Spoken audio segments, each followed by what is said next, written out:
E aí, vamos embora? Nova série, eu amo nova série, gente, né? Você que gosta de uma nova série aí do Netflix, hoje começa uma nova série aqui.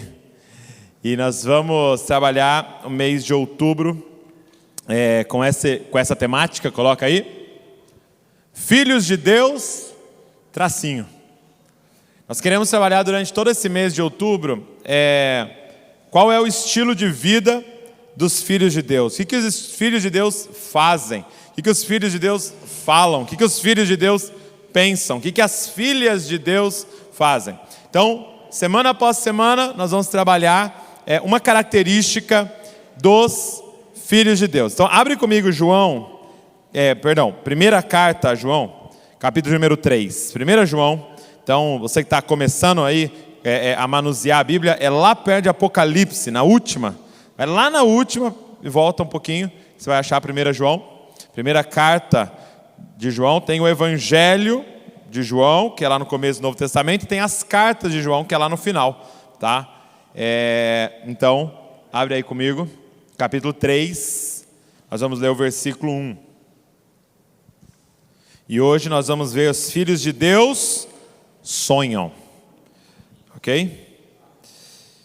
João 3,1 diz assim: vejam que grande amor o Pai nos tem concedido, a ponto de sermos chamados filhos de Deus. E de fato somos filhos de Deus. Por essa razão, o mundo não nos conhece, porque não o conheceu. Amados, agora somos filhos de Deus, mas ainda não se manifestou o que haveremos de ser. Sabemos que, quando Ele se manifestar, seremos semelhantes a Ele, porque haveremos de vê-lo como Ele é. E todo que tem essa esperança nele, purifica a si mesmo, assim como Ele é puro. Feche seus olhos. Pai, estamos aqui inaugurando mais um mês diante do Senhor, e nós queremos te pedir: fala com a gente, transforma-nos através da Tua palavra. Estamos diante das Tuas Escrituras sagradas, Pai, e nós queremos pedir que o Senhor tenha uma palavra, Pai, que vá de encontro àquilo que precisa ser transformado em nós. Nós abrimos o nosso coração, abrimos a nossa vida, a nossa mente. Espírito Santo, Tu tens liberdade aqui. Faça a Tua vontade em nós. Espírito da adoção, Espírito que clama, Abba, Pai, fala com a gente. Revela a nossa filiação, revela a paternidade de Deus para nós aqui. Que essa manhã seja uma manhã de salvação, libertação, de cura nas nossas emoções, cura do nosso interior, Pai. Nós nos abrimos totalmente à Tua vontade, Pai, no nome de Jesus. Amém. Essa semana eu estava levando o Davi no futebol, fazendo lá uma aulinha de futebol, e ele estava no carro assim comigo, no banco, né, passageiro. Aí eu no caminho falei assim para ele: Davi, cara, você tem noção de quem você é? Falei, cara, você sabe quem você é? Você tem noção, cara? Você tem noção de quem está sentado aqui no carro comigo? Aí ele falou: eu sei, eu sou o Davi. Falei, cara, você não tem noção. Você não sabe quem que está aqui comigo, cara. Você não sabe quem você é. Aí eu olhei no olho dele e falei assim: cara, você é um filho de Deus aqui no meu carro. Falei, Davi, você tem noção que o filho do Criador do universo está aqui no meu carro? Eu falei assim: eu descobri uma coisa, cara. Eu descobri um negócio. Eu descobri por que você gosta tanto de herói. Por que você fica atrás desse Homem-Aranha, desse Homem de Ferro, desse Capitão? Eu descobri. Porque, Davi, você é um também. Você carrega a salvação da humanidade dentro de você, cara. Você está aqui para salvar as pessoas, Davi. Você nasceu nessa data aqui e você está vivo aqui nesse lugar porque tem um monte de gente que é para você salvar nessa geração. Cara, eu não acredito, estou com um filho de Deus no meu carro. Eu falando para ele. E sabe o que foi muito louco? À noite, ele chegou em casa, à noite falou assim para mim: pai, você não sabe o que aconteceu? Falei de Jesus para um amigo na escola. Você vê? Ele começou a manifestar aquilo. Eu falei, mesmo, o que você falou? Então, meu amigo, ele sabia que eu sou o único que é de igreja. Falei, precisa alinhar essa teologia aí, mas vai.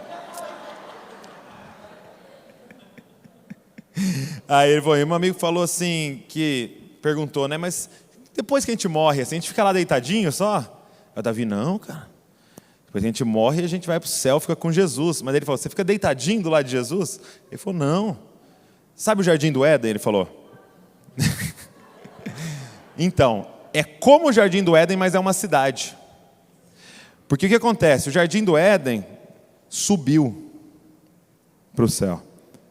E o arquiteto fez virar uma cidade. E no fim dos tempos vai descer. Falei, meu Deus do céu, é o Leandro Vieira pregando na escola. Deixa eu abrir um parênteses aqui antes da gente entrar nos filhos de Deus. Todo pai que está aqui precisa um dia sentar o seu filho e falar assim, eu preciso te revelar uma coisa. Todo pai e mãe, ok? Chama o seu filho um dia, senta ele, quando ele tiver com mais entendimento, senta ele, olha no olho dele e fala assim, eu tenho que te contar um negócio. Está preparado? Você é adotado.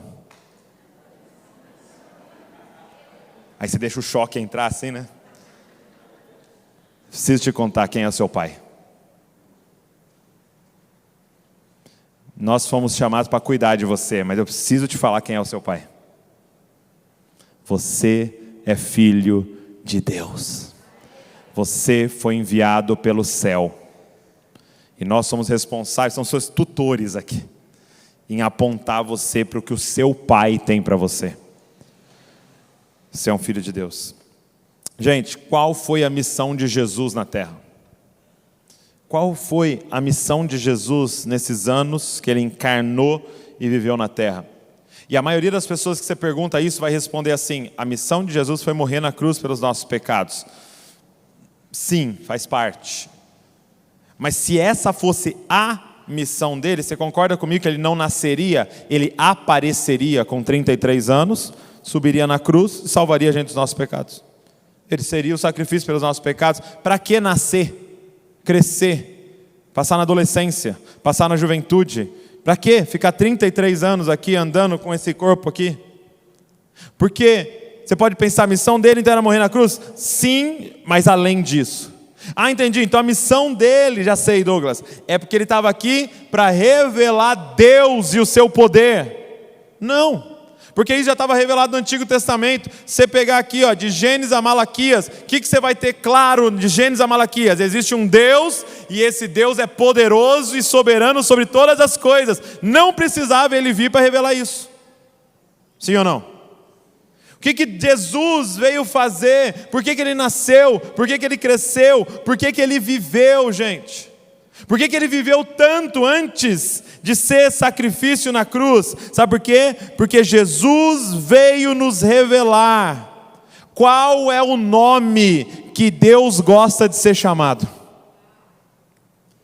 Ele veio andar por toda parte para contar um negócio para nós. Deus gosta de ser chamado por um nome. Deus gosta quando vocês fecham o olho e dizem, Pai. Diga comigo, Pai. Por que Jesus veio e viveu tantos anos entre nós? Porque Ele veio revelar o Pai e nos ensinar como um filho de Deus vive. Como uma filha de Deus vive, o que um filho de Deus fala, o que uma filha de Deus faz, como um filho de Deus pensa, como um filho de Deus se relaciona. Ele veio nos revelar o Pai e revelar a nossa identidade como filhos de Deus. Se eu e você estamos vivendo algo diferente do que Jesus viveu, nós não estamos vivendo a nossa filiação, porque aquilo ali era a revelação do que um filho de Deus faz. A Bíblia diz que nós somos salvos pela morte de Jesus e pela vida dele, porque na morte nós fomos perdoados dos pecados e adotados como filho, mas na vida nós somos ensinados como faz para viver nessa nova realidade. Quem está entendendo o que eu estou falando? Quem está entendendo o que eu estou falando? Só se você estiver entendendo também, né? Semana passada vocês descobriram de onde eu tirei esse negócio de quem está entendendo o que eu estou falando, né? Era o Paulo Borges que fala isso. Quando ele começou a falar isso no meio da pregação, eu falei, nossa, eu falo isso. Duas coisas que eu faço. Eu falo, quem entendeu o que está me falando? E eu bato na minha perna. Da onde eu tirei o bater na minha perna? Do Leandro Vieira. Leandro Vieira deve ter isso aqui roxo, assim. Por quê, gente? Porque a gente fala o que a gente ouve. Então, quando eu ouço você falando, o que você fala e como você fala, eu consigo descobrir quem você ouve. Quando a gente começa a ouvir o Pai, quando a gente começa a ouvir a Cristo, quando a gente começa a ouvir a filhos, a gente começa a falar como quem? Como pais, como filhos, como o Pai, como filhos de Deus.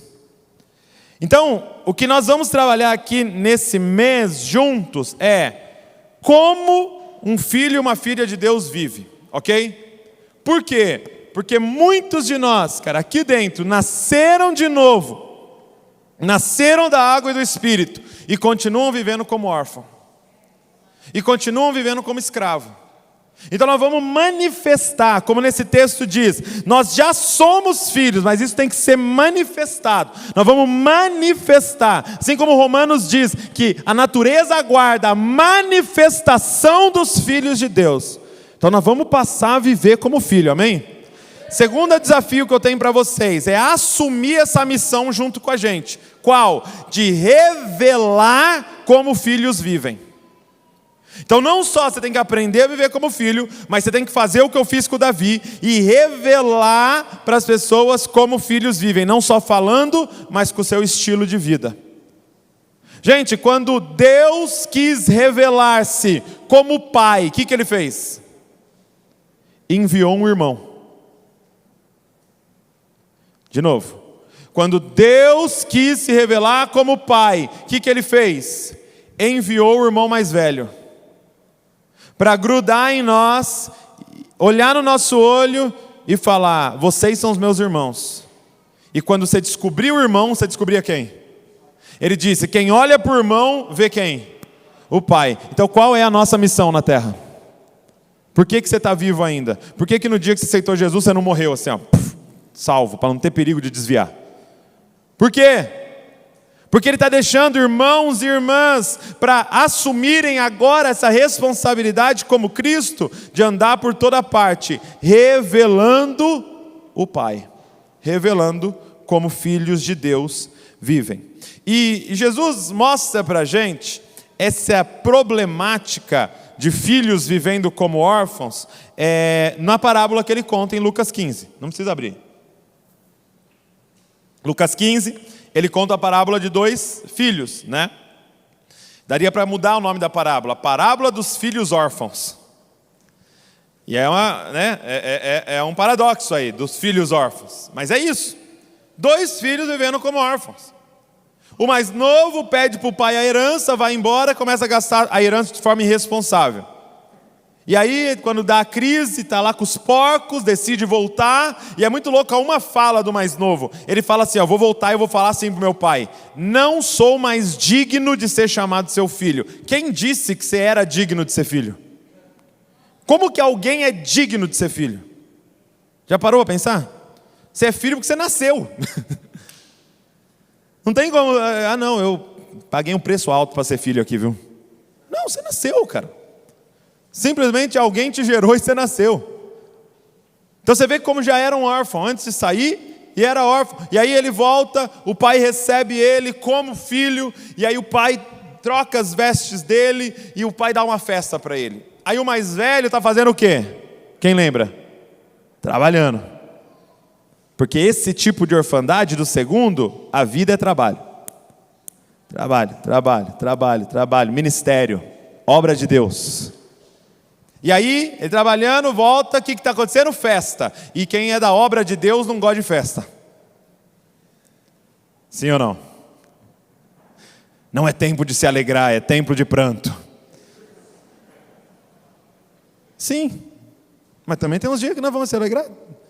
Quando uns pecadores se arrependem, tem festa no céu, vamos simular uma aqui junto com o céu para nós. E aí ele volta e ele pergunta para o outro servo assim, o que está acontecendo aí? Porque mentalidade escravo sempre conversa com escravo. O que está acontecendo? Aí o servo fala assim, seu pai, o seu irmão voltou aí, te fez tudo errado, aí voltou, ele matou o novilho gordo, fez assim, matou o novilho gordo para ele. Picanha, filé mignon, entendeu? Sabe, aquele novilho argentino. Aí ele falou, não vou entrar também na festa, não vou. Aí o pai sai atrás dele e fala, filho, vamos entrar. Ele, não, seu filho, já nem considera irmão, esse é seu filho, né? Tem, às vezes a esposa faz isso, né? Esse seu filho aí, você viu a nota que ele tirou? Seu filho pegou toda a sua herança, gastou com as prostitutas e agora voltou e você está matando o novilho gordo para ele, revoltado e tal. E eu falo, filho, você está sempre comigo, tudo que eu tenho é seu, você é herdeiro de todas as coisas. Aí ele fala assim, quantos anos eu trabalho para você feito um escravo, você nunca me deu um cabrito para eu festejar com os meus amigos. E aí o pai fala, cara, você está sempre comigo, tudo que eu tenho é seu, mas era necessário a gente se alegrar porque seu irmão estava morto, reviveu, estava perdido e foi achado. Então ele está falando sobre dois tipos de orfandade. Primeiro tipo de orfandade é daqueles que mataram o pai no seu imaginário para viver a vida do jeito que quiser. É o que a gente chama de libertinagem. A gente vive como se Deus não existisse, e o que der na telha, o que meu coração sentir, o que meu ventre quiser, eu vou fazer. E aí você vive uma vida desenfreada e a conta chega, sempre chega. Sim ou não? Então, primeiro tipo de órfão, eu mato o pai na minha cabeça e vou viver a vida do jeito que eu quiser, da maneira que eu quiser, da vontade que eu quiser, eu sou o meu próprio Deus e acabou. E talvez alguns saibam o que eu estou falando, alguns aqui viveram ou podem até estar vivendo isso. Segundo tipo de orfandade, se o primeiro tipo é o órfão longe do pai, o segundo tipo é um órfão perto do pai. Isso é muito louco. São órfãos que, mesmo perto do pai, vivem como escravos. Mesmo ao lado do pai, vivem como servos. Há quantos anos eu trabalho para você feito um escravo, e você não me dá nenhum cabrito? É muito louco, porque são filhos herdeiros pedindo salário. Cara, o que você está pedindo um cabrito? Você é dono da fazenda. Mas ele quer um salário. É filho nascido, ei, presta atenção, nascido aqui, mas está reivindicando um salário para o pai e tratando Deus como um patrão. E aqui nesse momento um patrão injusto, que não deu o que deveria me dar. Um patrão injusto que está abençoando o outro que se esforça menos do que eu. E aí, filho, herdeiro, tudo que eu tenho é seu, mas pedindo um salário. E eu comecei a pensar, por que um filho herdeiro pediria um salário? Tem sentido, gente? Sim ou não? Por que a gente faz então? Filho herdeiro pedindo um salário. E aí eu entendi. Sabe por quê? Porque quando o patrão te dá um salário, ele não pode meter o bedelho no que você vai fazer com o salário. Quando você trabalha e tem um salário, seu chefe vai lá falar para você sobre como você gasta seu dinheiro? Não, porque eu mereci esse dinheiro, então eu faço o que eu quiser com esse dinheiro. Mas é quando é um pai me dando a herança, ainda mais um pai que não morre, aí ele continua sendo o senhor da forma que eu vou usar a herança. E o que a gente não quer é ele sendo o senhor sobre aquilo que a gente vai fazer com aquilo que ele está nos dando. É por isso que eu prefiro fazer a obra de Deus, ou seja, viver para Deus, do que viver com o pai. Então é uma orfandade do lado do pai. E a pergunta que eu tenho para vocês hoje é essa: você está vivendo como filho ou você está vivendo como escravo? Você tem uma mentalidade de filho hoje aqui ou uma mentalidade de servo? E eu estava lendo esse livro aqui, até indico para vocês, muito bom, Paternidade Bem Resolvida, Fabiano Ribeiro, meu amigo, de São José dos Campos, muito top. E ele faz uma tabela, obrigado. Uma tabela aqui de um comparativo de filho e escravo, ok? E eu vou ler para você e eu quero que você vá olhando para você aí, para dentro de você, tá?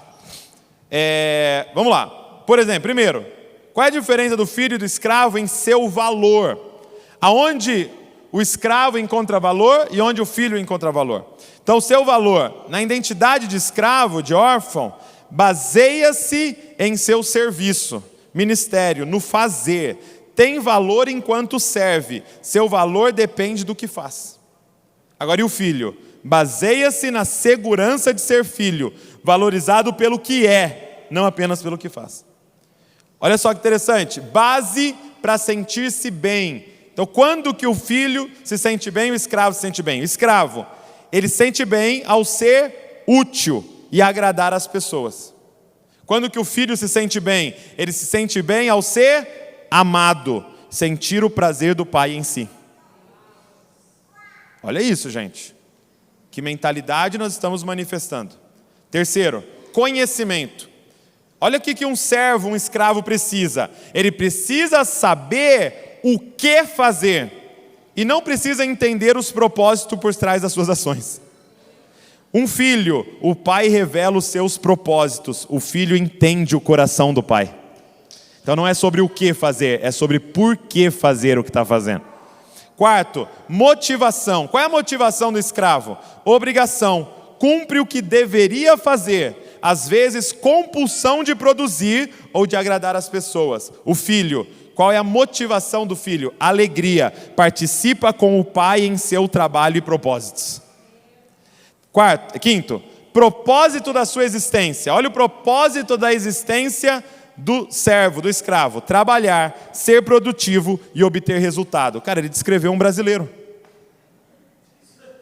Sim ou não? Paulo Borges falou o seguinte para nós na mesa. Ele falou assim: Brasil, presta atenção nisso, gente. Nós somos a única nação do planeta que a gente usa o sufixo da nossa nacionalidade, um sufixo de trabalho: brasileiro. Nós somos como um padeiro, como um marceneiro. Nós consideramos Brasil uma função e não uma identidade. Olha isso, gente.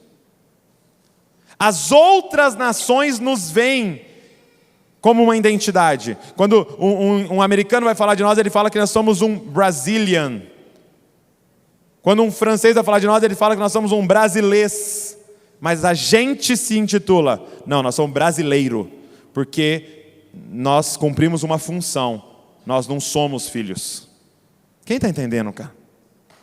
É por isso que vocês têm que entrar com a gente nessa jornada de revelar para as pessoas: ei, você é filho, você é filha, e você pode se satisfazer em quem você é, e porque você é, você vai fazer. Não é o que você faz que é a sua identidade. Sexto, tipo de relacionamento. O relacionamento do escravo, do servo, é contratual. Cumpre serviço em troca de benefícios. O que eu vou ganhar com isso? Qual é o tipo de relacionamento do filho? É aliança. Relação de família, intimidade, carinho, afeto, amor, alegria e celebração. Aproximação emocional. Emocionalmente distante de seu chefe. Chefe a gente é, né? Chefe lá, nós aqui, beleza. Agora, qual que é a do filho? Compartilhe o espírito, herança e sofrimentos do pai. Oitavo, consequências da desobediência ou de não agradar. Quando um servo, um escravo erra, né, peca, desobedece, punido, rejeitado, afastado, mandado embora. Quando um filho erra, disciplinado para ser restaurado.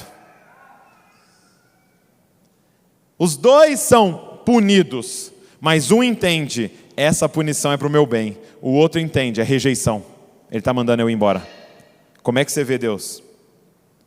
Nono, relação de seu trabalho com o de seu superior. O servo: fazer o que seu chefe lhe mandar fazer, muitas vezes fazendo aquilo de que não gosta, subordinado, sem voz, sem poder de decisão. Filho: fazer o que o pai está fazendo. Parceria, o direito de expressar seus sentimentos e perspectiva. Ele chama você para construir com ele.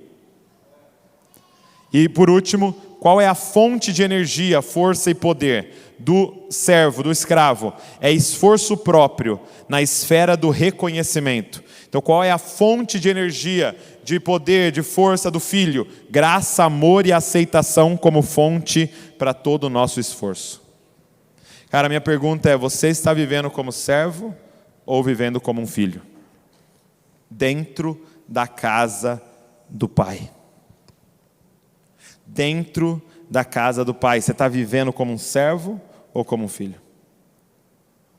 E aí eu entro no que é o nosso tema de hoje. Os filhos de Deus sonham. Se existe uma capacidade dada aos filhos e filhas de Deus, é a capacidade de sonhar, de ver, de planejar, de projetar coisas grandes. Quem aqui poderia afirmar, e eu quero que você seja vulnerável, que tem dificuldade de sonhar? Levanta a mão assim. Quem tem dificuldade de sonhar? Levanta a mão, pode decorar, gente. Eu tenho também, pode.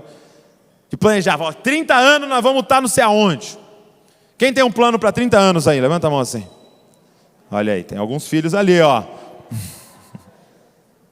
Abre aí comigo, Mateus 6. Mateus 6, 25. Vamos lá, vamos lá. Mateus 6, 25. Jesus vai falar exatamente disso. Mateus 6, 25 diz assim, parte do Sermão da Montanha. Por isso, digo a vocês, não se preocupem com a vida, quanto ao que irão comer ou beber, nem com o corpo, quanto ao que irão vestir. Não é a vida mais que o alimento, e não é o corpo mais do que as roupas? Observem as aves do céu, que não semeiam, não colhem, nem ajuntam em celeiros. No entanto, o Pai, fala comigo, Pai. O Pai de vocês que está no céu a sustenta. Será que vocês não valem muito mais do que as aves? Quem de vocês, por mais que se preocupe, pode acrescentar um côvado ao curso da sua vida? E por que se preocupam com o que vão vestir? Observem como crescem os lírios do campo. Eles não trabalham, nem fiam. Eu, porém, afirmo a vocês que nem Salomão, em toda a sua glória, se vestiu como qualquer deles. Ora, se Deus veste assim a erva do campo, que hoje existe e amanhã é lançada no forno, não fará muito mais por vocês, homens de pequena fé? Portanto, não se preocupem dizendo: que comeremos, que beberemos, ou com o que nos vestiremos, porque os pagãos é que se preocupam com todas essas coisas. O Pai de vocês, que está no céu, sabe que vocês precisam de todas elas, mas busquem em primeiro lugar o reino de Deus e a sua justiça, e todas essas coisas lhes serão acrescentadas. Pai. O que impede os filhos de sonharem, gente? Qual é o grande impedimento da gente sonhar? O que impede nós, como brasileiros, de sonharmos? Sabe o que impede a gente? É o que Jesus está descrevendo aqui e que nós demos o nome de modo sobrevivência. O que impede a gente de sonhar é que nos foi ensinado o modo sobrevivência. Nós estamos preocupados com o que vamos comer, nós estamos preocupados com o que vamos beber, nós estamos preocupados com o que vamos vestir. E esses que se preocupam com isso não conseguem buscar em primeiro lugar o reino de Deus, porque estão preocupados em sobreviver. O que é ser salvo, gente? É quando o Pai chega e fala: eu garanto a sobrevivência de vocês, agora vão viver por propósito. O Pai de vocês sabe que vocês precisam dessas coisas. Eu garanto essa. Gente, o que é ser salvo? É não precisar mais gastar um segundo da sua vida tentando ser salvo. O que é ser salvo? Não precisar mais tentar ser salvo. E agora você está livre para perder a vida por algo que faça sentido. Cara, agora você está livre para sonhar, você está livre para projetar, você está livre para resolver problemas e trazer justiça aonde Deus te plantou, porque você é um filho, você é uma filha. Sabe, deixa eu te fazer uma pergunta. Você foi ensinado a ver a vida a partir da falta? Você foi ensinado a enxergar o mundo com os óculos da falta? Como assim, Douglas? Por exemplo, você sempre olha o copo vazio? Podia ter mais, né? Você tem a sensação constante que as coisas vão dar errado? Você tem essa sensação constante que vai dar errado as coisas? Sabe quando você fala assim, tipo, tá tudo muito tranquilo, meu. Tem alguma coisa estranha. Tudo funcionando, empresa funcionando. Não, tem uma coisa estranha. É bom de ficar esperto, hein? Sabe quando você está em casa e os filhos estão naquele dia de paz, assim, quieto, o que você fala? Tá muito quieto aquilo ali, meu. Você tem essa sensação constante que vai dar alguma coisa errada? Toda vez que você vai entrar num projeto, o primeiro pensamento que vem na sua cabeça é que vai dar errado? Que vai falhar? Você tem uma sensação constante que você não é suficiente? Que você está em falta? Você tem essa sensação constante de que era para você estar mais longe? Você olha para a vida dos outros e fala, nossa, olha fulano, tal idade, mesma idade que eu, e já, e eu aqui. Você tem essa sensação constante que existe uma falta em você, que você está em falta, que você não é suficiente, que você não dá conta, mas constantemente você sente isso. Você tem medo de que as coisas vão faltar. Foi inserido em nós uma mentalidade de órfão.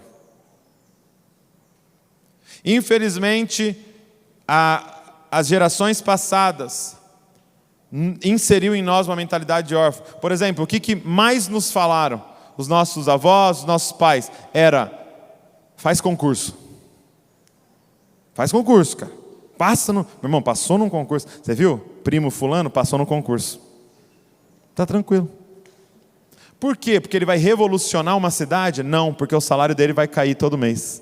Com segurança. Modo sobrevivência.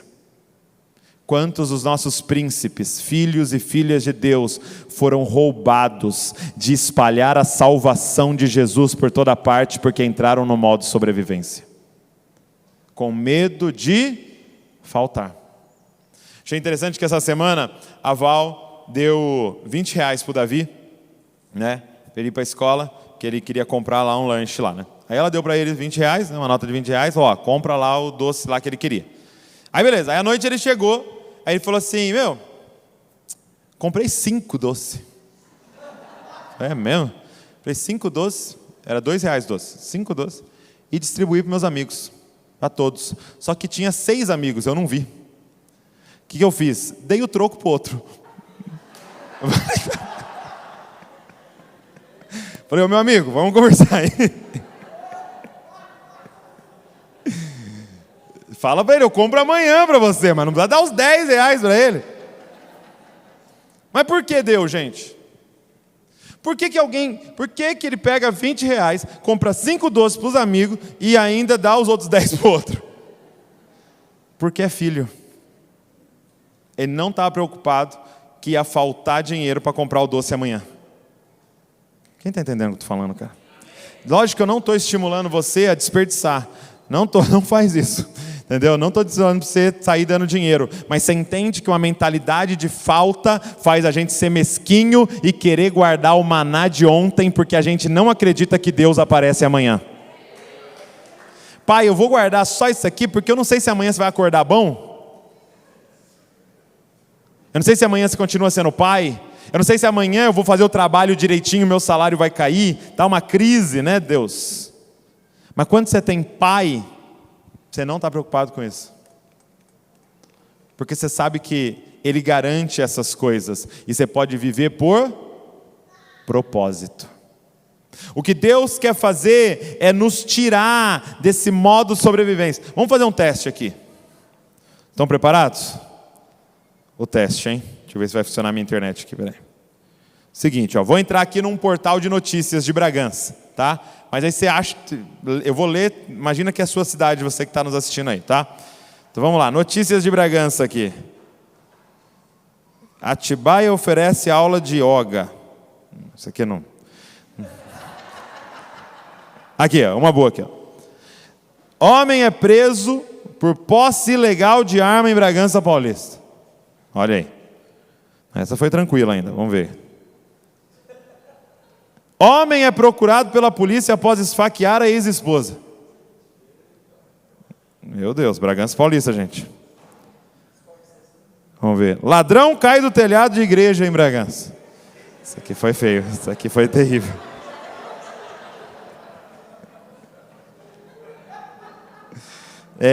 Aqui, ó. Peraí que tem uma outra aqui terrível. Ó. Polícia prende acusado de série de assaltos em Bragança Paulista. Meu Deus, gente. O que mais? Mulher tem carro e celulares roubados em Bragança Paulista. Você que estava pensando em mudar para cá? Deixa eu te fazer uma pergunta. Quando eu leio essas notícias, ou quando você lê essa notícia, o que você pensa? Você pensa assim, preciso instalar câmera na minha casa. Você pensa assim, preciso mudar para um condomínio. Você pensa assim, preciso ver por onde eu estou passando com o meu carro. Tomar cuidado. Você pensa assim, como eu posso me proteger melhor? Ou você pensa, como é que nós poderíamos resolver esse problema na nossa cidade aumentando a segurança aqui? Ou você pensa, cara, esse cara tinha que ter ouvido o evangelho antes de esfaquear a esposa, é que nós não pregamos para ele. Você pensa, é um problema meu ou você quer só se proteger? Quem está entendendo, cara?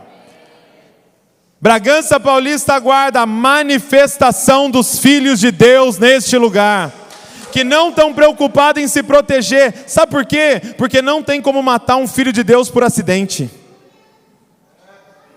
Não, vou ter que falar de novo para você. Não tem como matar um filho de Deus, filha de Deus não morre por acidente. É só quando o pai dá tanta saudade e fala, vem, é só nessa data. Não vai ter como alguém fazer algo para você por acidente. Você tem pai, e o seu pai é o dono de todas as coisas, soberano sobre todas as coisas. Você está aqui vivo ainda, para manifestar o seu pai. Você está aqui para buscar o reino e a justiça dele nessa cidade que você está inserido. Nós nascemos para solucionar as coisas, gente. Você nasceu para solucionar problema. Por isso que você nasceu para sonhar. Gente, o que nos difere dos animais? Criaturas de Deus, nós somos criaturas de Deus. Qual é a diferença? A diferença é que somos filhos. E a primeira revelação sobre Deus nas Escrituras é o quê? Ele é o Criador de todas as coisas. E se o nosso Pai é o Criador, nós somos o quê? Criadorzinho. Tudo criadorzinho aqui. Nós somos o único ser vivo que projeta coisas da cabeça, planeja, executa e manifesta o que executou. Isso aqui, esse prédio, um dia foi um pensamento de um arquiteto. Essa mesa um dia foi um pensamento de um homem ou de uma mulher. Essa câmera um dia foi o pensamento de alguém que é tão semelhante a Deus, que pensa e cria. Um leão não faz isso. O João de Barro não faz isso. O João de Barro, ele faz a mesma casinha há milhares de anos. Nunca passou na cabeça dele, vou fazer 4 andares, alugar os de cima e fazer uma parada. Nunca passou na cabeça dele, porque ele vive no modo sobrevivência. Mas não a gente, porque a gente tem Pai. E a gente pode criar e solucionar problema. Deus chamou você para sonhar, mas o que eu quero terminar dizendo é que os sonhos dos filhos de Deus nunca são para si, mas para nós, sempre. Sabe, um dia a Luísa chegou em casa, e desculpa eu falar tanto dos meus filhos lá, é porque como é filhos de Deus, é a única ilustração que eu tenho. Ela chegou em casa, e ela falou assim, pai, lá na escola, pai, riscaram tudo a carteira. A minha carteira, as carteiras lá na minha sala, tá tudo riscada. E sabe quando vai com compasso assim, ó? E tem uns palavrão riscado lá, pai, porque os meninos mais velhos usam no outro horário, né? E tal. Aí eu falei, é mesmo, filho? Ela falou assim, então o que eu pensei? Vou fazer uma campanha na escola. Vou fazer uma campanha para a gente trocar todas as carteiras da escola. Eu falei, é mesmo? Aí ela foi para o quarto lá, ela voltou depois de um tempo com um cartaz. Campanha. Chama Campanha das Mesinhas Bonitinhas. Nossa campanha tem como objetivo reformar as mesas e cadeiras da nossa escola. Então, vamos arrecadar dinheiro. Ajude-nos. E aí no outro dia o que ela fez? Marcou uma reunião com a coordenadora da escola. Aí ela foi com ela e mais 2 amigas para a coordenadora, ó, tá aqui nossa campanha, nós queremos arrecadar dinheiro para reformar todas as carteiras da escola. Aí ela falou assim para mim, pai, e se sobrar dinheiro? Você está vendo que ela não pensa que vai dar errado? Ela está pensando que se sobrar dinheiro da campanha dela. eu vou fazer um dispositivo que vai ficar atrás da carteira. O que é? É um dispositivo que fica com um rolo de papel, igual de médico, sabe, pai? Aí nós vamos puxar para cima da carteira aquele papel. E aí as crianças vão rabiscar o papel. A moça que vem limpar, só pega, rasga o papel, joga fora e puxa um novo para a próxima criança que chegar. Ah, cara. O que é isso? Uma filha que não está tentando sobreviver. Uma filha que tem pai. E porque tem pai, entendeu que ela está aqui para solucionar os problemas desse lugar.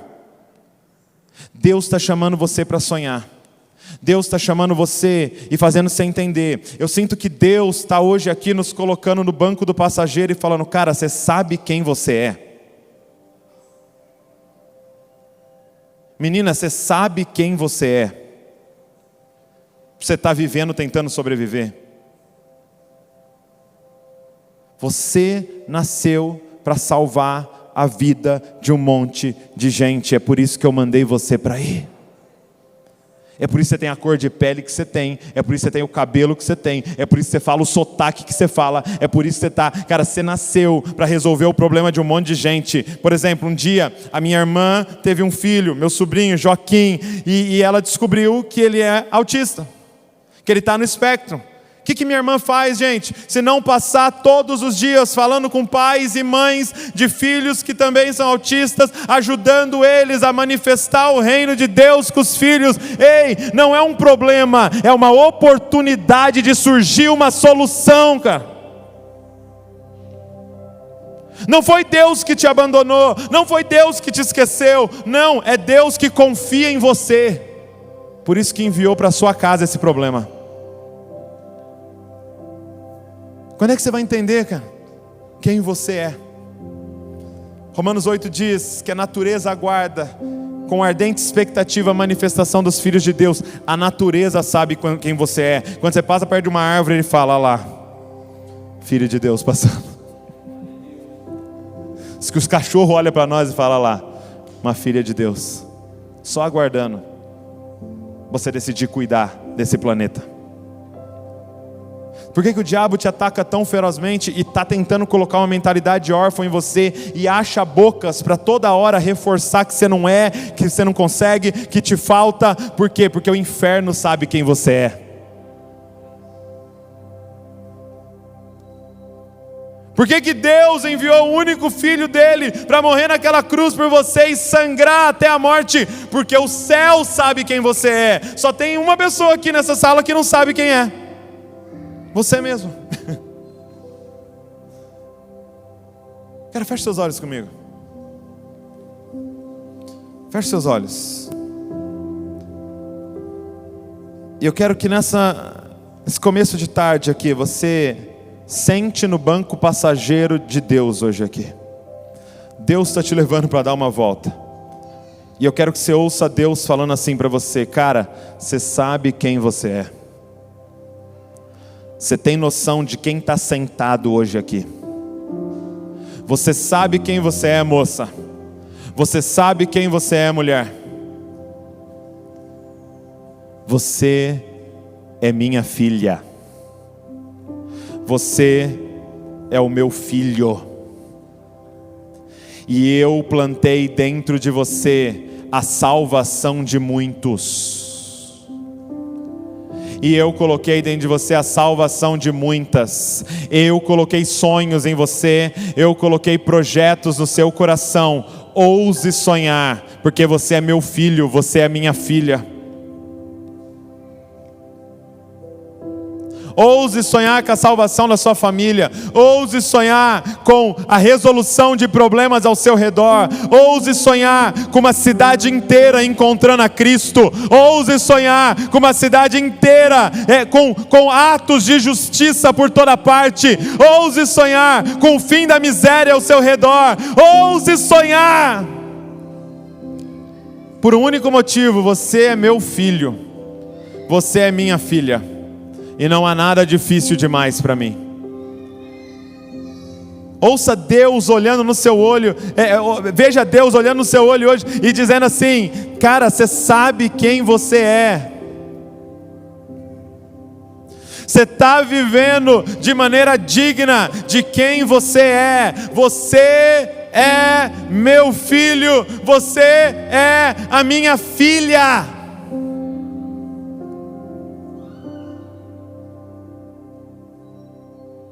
Nada te falta. Ei, nada te falta. Você não é 50% filho, você não é 40% filha, você é totalmente filha. É lógico que tem coisas para você amadurecer, é lógico que tem coisas para você crescer. Só gasta tempo comigo, só olha para mim. E quanto mais você olha para mim, mais você manifesta quem eu sou na sua vida. Espírito Santo, Espírito da adoção, Espírito que clama, Abba Pai, vem aqui nessa manhã e começa a revelar o Pai nos nossos corações. Começa a revelar a tua paternidade. Eu quero agora declarar que todo espírito de orfandade cai por terra nesse lugar em nome de Jesus. Todo espírito que fica falando que falta, falando que não é, falando que não consegue, falando que não pode, todo espírito que nos escravizou nesse modo de sobrevivência, nós declaramos por terra hoje pelo poder do Filho, pelo poder do unigênito que se tornou o primogênito, no poder do nosso irmão mais velho, que veio nos ensinar que somos filhos e filhas do Altíssimo nesse lugar. Caia por terra agora. E nós queremos abraçar o nosso propósito. Senhor, nós queremos nos levantar dessa cadeira como solução. Nós não queremos mais ser os causadores de problema. Nós queremos ser aqueles que solucionam os problemas ao nosso redor. Mostra-nos o problema que o Senhor quer que a gente assuma. Pai, eu te peço, filhos e filhas que se levantem responsáveis dessa cadeira, que não buscam mais os seus direitos, mas são completamente focados em seus deveres, Pai. Que não têm expectativa em mais nada e ninguém, porque tudo que esperavam já receberam em Cristo Jesus. Agora vivem para dar, como o Senhor viveu entre nós. Manifesta os teus filhos e filhas nessa cidade e em cada cidade que está nos ouvindo, Pai. Faz isso, Espírito Santo. Faz isso, Espírito Santo. No nome de Jesus. Amém. Amém. Glória a Deus. Você vai sair daqui a pouco. E você precisa manifestar o Pai quando você sair daqui. Quando você sair daqui, pensamentos de orfandade vão vir na sua mente. Você vai ter que combater. Isso é fé. Vai vir um pensamento de, eu não vou conseguir. Você vai ter que combater e falar assim: se o meu Pai quiser, eu posso todas as coisas no meu Pai que me fortalece. Se não for desejo dele, realmente, eu nem quero conseguir. Mas eu só não vou conseguir se não é desejo do meu Pai, porque se é desejo do meu Pai, eu posso todas as coisas. Sabe, esse problema é grande demais pra gente que é pequeno, mas pro meu Pai. Vai faltar. Eu nunca vi um justo mendigar o pão. Fora que olha o tanto de irmão e irmã que você tem. Às vezes o pai, sem querer, erra o endereço e manda 5 pão para um e esquece do outro ali. Mas os 5 pão é para entregar para o outro ali. Brincadeira, ele não erra endereço. Ele só faz isso para promover o encontro, para que a gente se ache como irmãos e irmãs. Nós vamos ter que lutar durante todo esse mês, para que a gente saia entendendo, gente, nós somos os filhos e filhas de Deus. Um dia chegaram para o Billy Graham. Não sei se você conhece o Billy Graham, foi um dos maiores evangelistas do século, esse último século, e falaram assim para ele: Billy Graham, você não pensa um dia, você não sonha em ser presidente dos Estados Unidos? Aí ele falou assim: vocês querem me rebaixar por quê? Eu sou filho do dono do universo. Eu já sou um príncipe do reino de Deus, daquele que criou todas as coisas, céu, lua, estrelas, planetas. Eu já sou filho dele. Por que eu vou me contentar em somente liderar um país? Você já chegou no ápice. Não tem lugar nenhum mais que você possa ser mais bem sucedido do que aonde você está. Filho e filha de Deus. Só se preocupe em servir agora. Só se preocupe em olhar ao seu redor e falar: qual problema o Senhor quer que eu resolva, Pai? Eis-me aqui. Amém? Pode aplaudir ao Senhor neste lugar?